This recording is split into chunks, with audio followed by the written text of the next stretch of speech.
So Amy, David, thank you for appearing on the show today. We'd love to hear about who you are and what your roles are. Amy, you please first. Oh, thank you very much. So I am Amy Spall. I'm the Energy and Climate Policy Advisor for the British Consulate in Houston.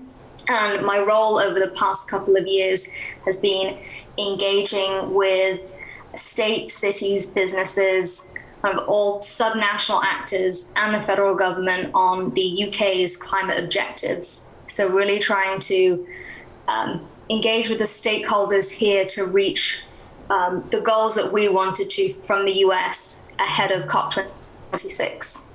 And I'll hand over back to you. That's terrific.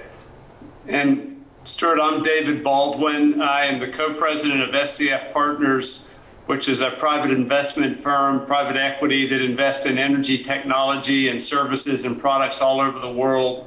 And we invest in both traditional energy and new energy. I'm also involved in the City of Houston's energy transition efforts. And to tie the pipes and the pumps together, I'm chairman of the Baylor College of Medicine Board of Trustees also. So I love the confluence of innovation between medicine and energy and space. So well done. Well, thank you both for appearing on the show. And I think our audience really want to understand, what is COP? Like, what is the COP26 that just happened? And what were the key takeaway points? Amy, you're going to do better at this than I am, please. I'll jump in. I'll try and keep it brief.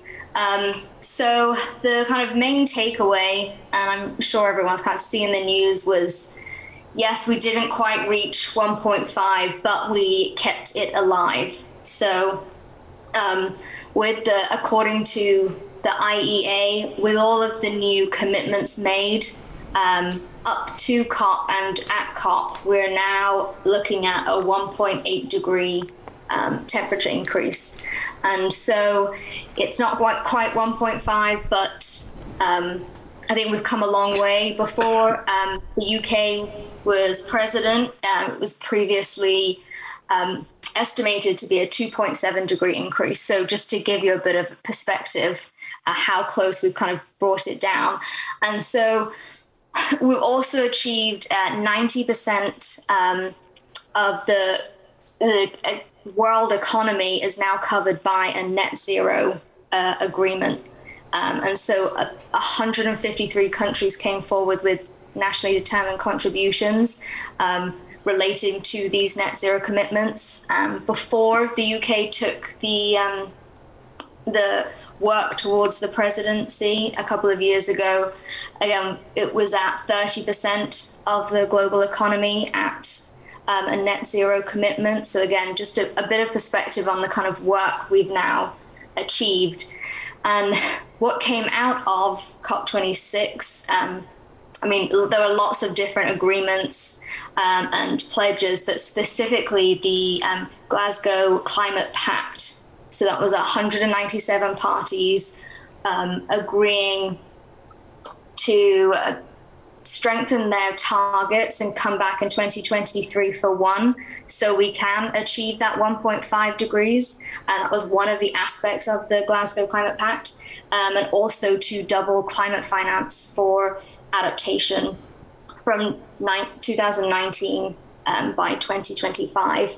And another key aspect of that was the input of the language and goal of phasing down coal power, which was a historic first to have fossil fuel and coal language in one of the Conference of Parties agreements. So that was, I think, a huge achievement for us to have all of these parties really now cite fossil fuels as an issue.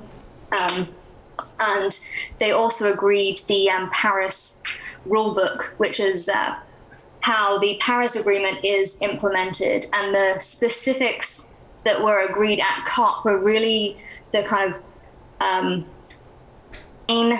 mechanisms to actually help hold parties and countries accountable. So it was particularly important that these get agreed. So like an enhanced transparency framework. So countries now have specific emissions reporting that they are held to. So there is that accountability now. They also finalized Article 6, so the mechanisms and standards for international carbon markets, and an actual time frame for emissions reductions that countries now have to adhere to. That's a very brief and not particularly exciting summary of the outcome. Some of the outcomes of COP, but the main one was reaching the kind of 1.8 degrees.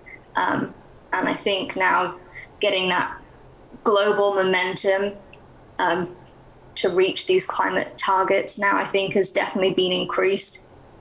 Okay, so David, what can the US do right now to fulfill the objectives that have come out of COP26? So I think Amy gave a really good summary of some of the positive victories from COP, and some strong pledges, a lot of the world being a pledger. I think the challenge for us today, and Amy referenced it, is that most countries aren't on a pathway to meet their pledges.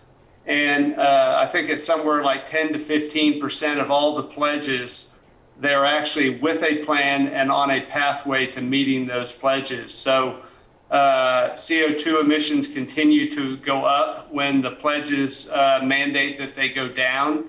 The developing world is still growing rapidly in the amount of CO2 that they're emitting. The developed world is coming down slowly, which is a good trend. There's a lot underway to make the developed world go down more quickly. That's positive. So the big takeaway to me was, now how do we do this? We've got these pledges, but I thought the real tangible actions there, and it's different whether you're in the US or in the UK or Europe, but the tangible actions were the methane reduction pledge that over 100 countries signed, the pledges to, let's call it de-emphasize coal, not phase out. We couldn't get that language agreed to. And then the strong agreement on limiting deforestation. So those were all tangible actions that are intended to get us closer to achieving the commitments that have been made. In the US, I think it's a very positive development around limiting methane. We're the largest natural gas producer in the world. We will be the largest exporter of natural gas in the world in the next decade. We have to figure out a way to make it cleaner, and methane is a big contributor to greenhouse gases. So I think that's positive for the industry and positive for our climate goals. And I think in the US, we're really aggressively pursuing electrification. So more wind and solar, more work on batteries, more interconnects on transmission. So a lot of positive things that are taking place to help the US meet their contribution to emission reductions. And the UK, because their energy prices are so much higher, it makes things like hydrogen and microgrids much more affordable relative to existing energy. So I think we'll see hydrogen have a much more rapid take up in the UK and Europe, and even microgrids, so sort of smaller self-contained electrical generation, will be easier to implement there, simply because the energy prices are 2 to 4 times higher in the UK and in Europe than they are in the US. So that gives rise to a lot different type of innovation and more applicable economics. So Stuart, that's sort of my takeaway from COP and what's happening in the US versus Europe and the UK. Yeah, I mean, Amy, I'll put the question to you, very direct, is, what is the UK doing to achieve the outcomes and objectives from COP26?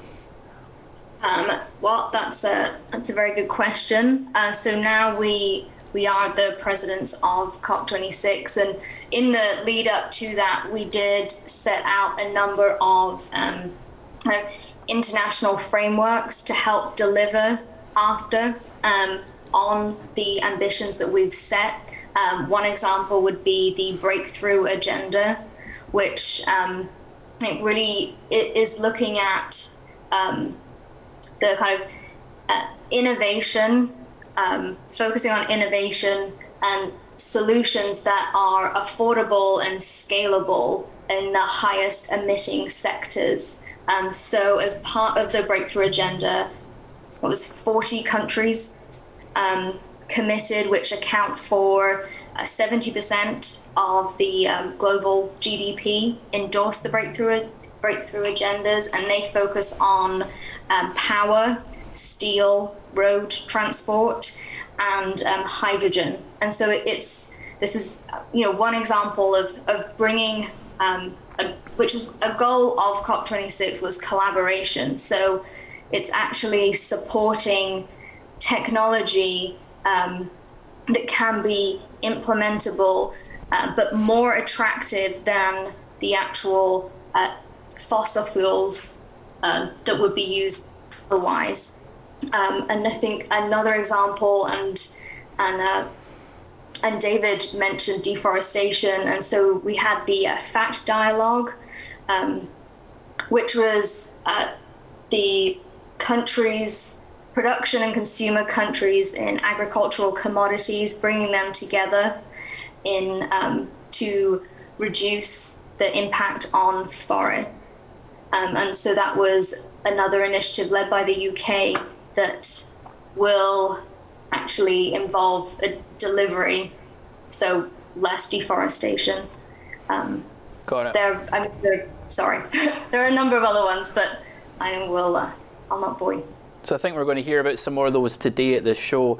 David, I'd love to get I'd love if you could give us some examples of some Houston-based initiatives to tackle these problems. So in Texas, we have a very unique set of circumstances. We have abundant natural gas, we have abundant oil, we have a huge infrastructure in traditional oil and gas, but we're also very blessed with a lot of wind and a lot of solar. And we have a mostly connected grid, and I'll say mostly because of our freeze that showed the weaknesses in our system. But in general, Texas is doing very well. We are implementing carbon capture. That is a big project along the Gulf Coast to keep oil and gas viable and still have it take advantage of the low cost of oil and gas while also making it cleaner. I think it was very noteworthy that Exxon took out over 100 leases in the Gulf of Mexico lease sale, all of which were intended or well suited for carbon capture. Huge statement that they've made to carbon capture right in our backyard. We also see continued big development of wind and solar in the Panhandle area in West Texas. So just here in Texas, we're doing our part, but we're doing it in a way that complements a long-standing investment in oil and gas and trying to make that business cleaner and be part of the solution, not be part of the problem. So, I think this goes on to my last question. Does the general feeling that this is like a trickle-down solution, right? It starts at policy, it starts with high injection of money, trillions of dollars, of pounds, etc.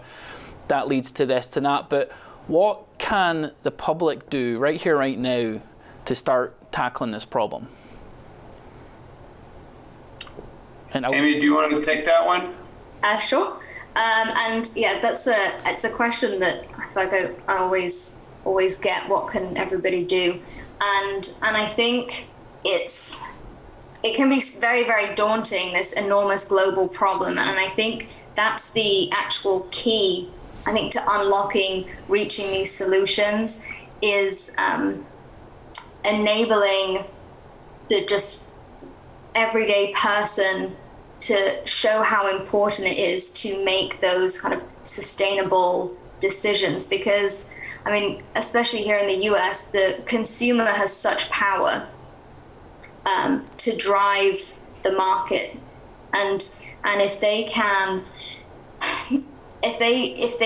choose to, if they care and make the right kind of consumer decisions, if it's attractive enough that they want to buy electric vehicles because it's cheaper, and it is more environmentally friendly and there is accessible charging, then it will help to drive that general transport market. So I think supporting communities and actual people to know that it does make a difference, the choices that they make. Because I know a lot of people are like, well, what's it going to do if I just keep driving a car? I can't make any difference. I'm only one person. But I think getting that kind of message across, and also the positives of the kind of more sustainable options on people's health, for example, is enormous. And I know there's a lot of folks, it might be less convenient, but if it actually is healthier for you, it's easier to make that choice. And one aspect that the kind of COP was really focused on, inclusivity, but also climate empowerment. And I think this kind of leads to people making more sustainable choices is as part of Climate Pact.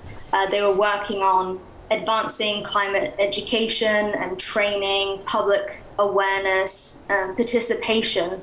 So, they know what is available to them and why it would, benefit them to, have solar panels and that kind of thing. And David, I'll put the question to you, and if you could answer in 30 seconds to keep on track at time, that would be great. Yeah, Stuart, I think the average person, and I'm that average person, should become more informed on the real facts around climate change and energy poverty, because it's two things we're trying to solve for. If you're in the UK or Houston, you worry about climate change. If you're in the other 5 billion population in the developing world, you're worried about getting access to cheap and reliable energy. So we can't solve for this problem globally if we don't understand the dual challenge. And the best single thing I could recommend is read Bill Gates' book on how to avoid a climate disaster. It is the best primer on climate change and energy poverty. It shows the problem from a global perspective, not just a wealthy country perspective. And it's easy to read, and it really helps to explain the problem and provide a pathway to solutions. So everybody should make their own choice. Everybody should be informed, and that's the quickest and best way to do it. So Amy, David, I just want to say thank you very much from Pumps and Pikes for appearing on the show today. And I wish you all the best, and we'll look to hear from you soon. Thank you, Stuart. Good luck for a great convention. Thank you.